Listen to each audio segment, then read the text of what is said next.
వత్సవాయి అమ్మ తల్లి తిరునాళ్ల మహోత్సవంలో వైఎస్ఆర్ కాంగ్రెస్ పార్టీ కార్యకర్తలను కవ్వింపు చర్యలు చేస్తున్న కూటమి నాయకులు. Today TV Telugu channel NTR జిల్లా స్టాఫ్ రిపోర్టర్ చేనేరు రాంబాబు. ఎన్టీఆర్ జిల్లా జగ్గైపేట నియోజకవర్గం వత్సవాయి గ్రామంలోని ఈరోజు వత్సవాయి అమ్మ తిరునాళ్ల మహోత్సవంలో పోలీసులు ఏకపక్ష ధోరణి. జగ్గైపేట నియోజకవర్గ YSRCP incharge Thanneeru Nageswararao.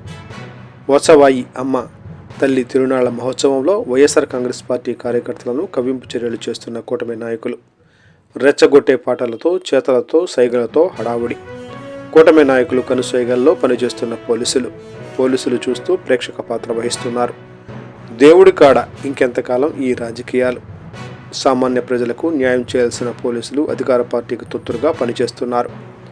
YSR Congress party DJ పాటలు పెట్టకుండా ఆపుతూ 2 గంటలకు పైగా ముందుకు కదలకుండా ఆపి హిందూ మనోభావాలను దెబ్బతీసే విధంగా దేవుడు దగ్గర రాజకీయం చేస్తున్నారు. అధికార పార్టీ వారి బండ్లకు రక్షణ కల్పిస్తూ వైసీపీ పార్టీ వారి బండ్లపై కార్యకర్తలు, నాయకులపై లాఠీ చార్జీ చేస్తూ భయభ్రాంతులకు గురి చేస్తున్నారు. అధికారం ఎవరి వద్ద శాశ్వతం కాదు. అధికారాన్ని అడ్డుపెట్టుకొని రాజకీయం చేస్తున్న కూటమి పార్టీకి ప్రజలే బుద్ధి చెబుతారని అన్నారు.